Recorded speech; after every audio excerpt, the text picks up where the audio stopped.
Alright guys, Anjana जी इधर देखिए। 15 अगस्त की पूर्व संध्या पे इन्होंने जम के हिंदू मुस्लिम किया था, कर दो हिंदू मुसलमान उसको लेकर एक एफआईआर हुई है इनके ऊपर। उस पर बात करेंगे। मिस्टर अजीत पवार, एक फोन कॉल इनका काफी वायरल हो रहा है। एक आईपीएस अधिकारी को बोल रहे हैं, मैं तेरे ऊपर एक्शन लूंगा, पूरी साहब की याद आ गई, सारी बातें होगी।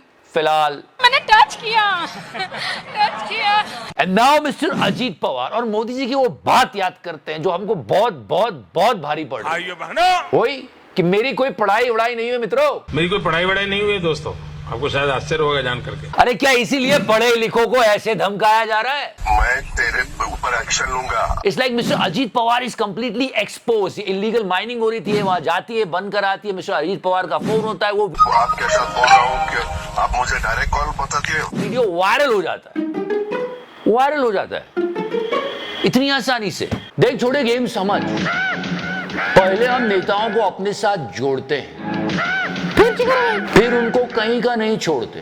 ओके, मैं तेरे ऊपर एक्शन लूंगा। आप क्रोनोलॉजी समझिए। बहुत सारे नेता जो अपनी पार्टी तोड़ के या छोड़ के आते हैं, वो पता नहीं किसी ना किसी ऐसी चीज का शिकार हो जाते हैं। आप क्रोनोलॉजी समझ लीजिए। But I want to salute the officer. She was brave and what she was doing is completely right. पर मुझे सुनो मुझे देखना है ना, तेरा नंबर दे दो या व्हाट्सएप कॉल करो। ठीक है सर। मैं यहाँ से बोल देता हूँ। ठीक है सर। मेरा चेहरा तो आपको समझ में आएगा ना। ठीक है sir. Mister Ajit Pawar has a good voice. Hello, Gyanesh ji की याद आ गई। इसी पर लॉर्ड ज्ञानेश हो जाए टू मिस्टर अजीत पवार। जब कोई नेता किसी अधिकारी को धमकाए तो इस तरह की बातें फोन पर साझा करनी चाहिए क्या? साझा करनी चाहिए क्या? तो बहुत सारे एक्सप्लेनेशन, विपक्ष वालों को मुद्दा मिल गया। डिप्टी सीएम अजीत पवार ने उनको फोन पर धमकाया। आज पूरे दिन ये फोन कॉल घूमता रहा। इस पर जैसे मैंने बताया, मिस्टर अजीत पवार ने कहा कि नहीं मैं कोई हस्तक्षेप नहीं कर रहा था, मैं तो कानून का बहुत सम्मान कर रहा हूँ, मैं तेरे ऊपर एक्शन लूंगा। हाँ, और बात होगी। फिलहाल अंजना जी इधर देखिए। हमें हमेशा आपको ऐसे देखने की आदत है, इधर देखिए। पर हम आपको ऐसे नहीं देख सकते। अरे एफआईआर हो गई इन पे, आप जानते हो 3 साल की सजा और फाइन, बट कुछ नहीं होगा क्योंकि मैं हूँ अंजना मोदी। आपको याद होगा 15 अगस्त की पूर्व संध्या पर हम देश को एक साथ रहने का संदेश देते हैं, आने वाली चुनौतियों से लड़ने का संदेश देते हैं, देश को कैसे आगे बढ़ाएं ये सोचते हैं। पर ये पीछे जाके पूछ रही थी कि बंटवारा क्यों किया?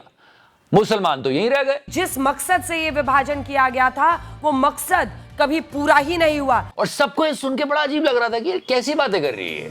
15 अगस्त, देश को स्वतंत्रता मिली है, सब एक दूसरे को बधाइयां दे, खुश रहे, मिलकर देश को आगे बढ़ाए, क्या बात हो रही है? और यहाँ से 65 लाख मुसलमान गए भारत से पाकिस्तान में। The story is like that. There's one retired IPS officer, Mr. Amitabh Thakur. Anchor Sushri Anjana Om Kashyap द्वारा प्रस्तुत कार्यक्रम को प्रथम दृष्टया भारतीय न्याय संहिता के कतिपय धाराओं में आपराधिक कृत्य मानते हुए मेरे द्वारा प्रस्तुत परिवाद पर क्षत्रिय अधिकारिकता के आधार पर सुनवाई करते हुए न्यायिक मजिस्ट्रेट तृतीय लखनऊ ने परिवाद दर्ज करने के आदेश देते हुए मुझे 30 सितंबर को अपने बयान दर्ज करने के निर्देश पारित किए हैं। He went to Lucknow court and he said that ये जो कार्यक्रम चलाया जा रहा है ना आज तक पे, मुसलमान हिंदू, ये सांप्रदायिक तनाव, कम्युनल टेंशन क्रिएट कर रहा है और रिलीजियस सेंटिमेंट्स को भी हर्ट कर रहा है। अंजना जी देखिए, 14 अगस्त को ये प्रोग्राम आया था, 2 सितंबर को कोर्ट का ऑर्डर आया, 13 सितंबर को इन सबके बयान दर्ज किए जाएंगे। अंजना जी देखिए, ऑल द बेस्ट। वैसे तिहाड़ी का प्रोग्राम ब्लैक एंड व्हाइट कर रही थी, सोचो तिहाड़ी घर पे बैठा हुआ चिल कर रहा होगा कि चलो भुगतो, मेरा शो करने चली थी। हाँ, तिहाड़ी बहुत सोच समझ के करता था, बहुत एक्सपीरियंस्ड है, क्योंकि इस मामले में दोनों संपादक जेल भी जा चुके हैं। बहुत दिन हो गए इनकी करतूत को पूरे देश ने देखा था। पर ऐसा नहीं है कि गोदी मीडिया में सब स्टूडियो में बैठकर ही बेवकूफी करते हैं, कुछ स्टूडियो से बाहर भी जाते हैं। और आपने बात नोटिस की, क्यों नहीं की? क्योंकि इतना टाइम हो गया, कोई निकल के नहीं आया। कौन? हाँ, परंपरा के हिसाब से तो उसे आ जाना चाहिए था। किसे? आप अभी भी नहीं समझे?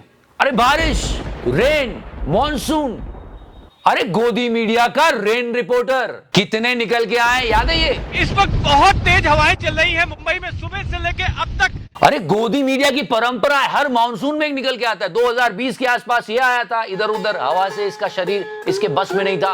बारिश होगी, खूब तेज हवाएं चलेंगी। अरे लोग कह रहे थे कि कैमरे से रिपोर्टर को बांध के रखो वरना उड़ जाएगा। और फिर ये नाले के नोलन के नाम से प्रसिद्ध हुआ, जीवन भर ये कलंक इसके माथे पे लगा रहा।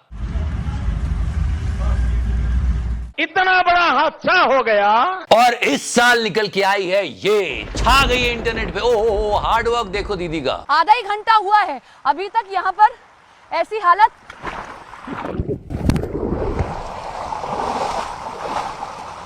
हो गया, बस हो गया होगा। एक शख्स की वजह से पूरा देश नौटंकी में लगा है। कौन है वो? चाय, मुझे भी नहीं पता। अरे एक टाइम तो जब पत्रकार जान पे खेल के ग्राउंड ब्रेकिंग रिपोर्टिंग करते थे, अब देखो वाटर लॉगिंग रिपोर्टिंग हो रही है।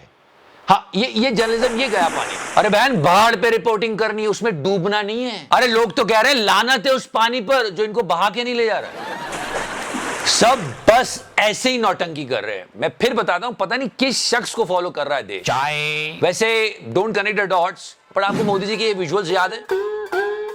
ये मोदी जी ने लंगर में रोटियां बेली थी। आज पूरा पंजाब खफा है उनसे कि आप अफगानिस्तान के भूकंप के बारे में बोल रहे हो लेकिन पंजाब की बाढ़ के बारे में नहीं बोल रहे हो। वैसे मुझे पूरे देश की चिंता है, पर पंजाब की हालत भी बहुत खराब होती चली जा रही है। करीब 1700 गांव डूब गए, 40 के आसपास लोगों की मृत्यु हो चुकी है, 1.7 लाख हेक्टेयर की फसलें बर्बाद हो चुकी है और अभी तक सरकार का कोई राहत पैकेज नहीं पहुंचा, ऐसा बोल रहे हैं। तो पूरा पंजाब पूछ रहा है, इलेक्शन के time you can cook, so why can't you look at Punjab. बहुत बुरी हालत है यार, अभी कितनी बाढ़ आई है। देश संकट में है। वैसे संकट में तो आज मिस्टर अजीत पवार भी आ गए। इस फोन कॉल को लेके एक बार फिर से सुनते हैं। मैं आपको आदेश देता हूँ कि वो रुकवाओ और आप जाओ और तहसीलदार को बताओ कि अजित पवार जी का फोन आया था, डिप्टी चीफ मिनिस्टर ने मुझे कहा।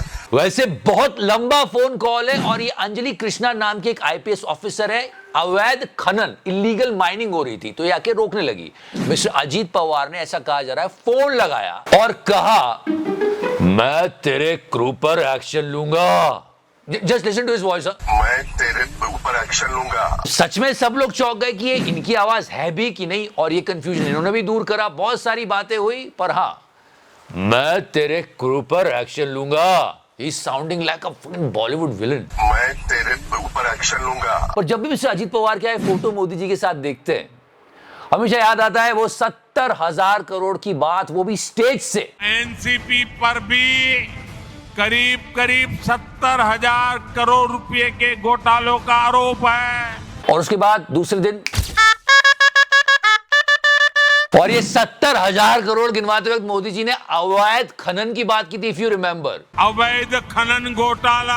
और वही तो हो रहा है मोदी जी, मैं तेरे क्रू पर एक्शन लूंगा। मैं तेरे ऊपर एक्शन लूंगा। फिलहाल डर मुझे अंजना जी के लिए लग रहा है कि उनके खिलाफ एक्शन ना हो जाए। अंजना जी इधर देखिए। आप नहीं रहेंगी तो हिंदू मुस्लिम कौन करेगा? फिलहाल आप देश में सद्भावना बनाओ, हम सबको एक होके देश को आगे ले जाना है। Thank you so much, Jai Hind, love you 3000. मैंने टच किया मार्जिन।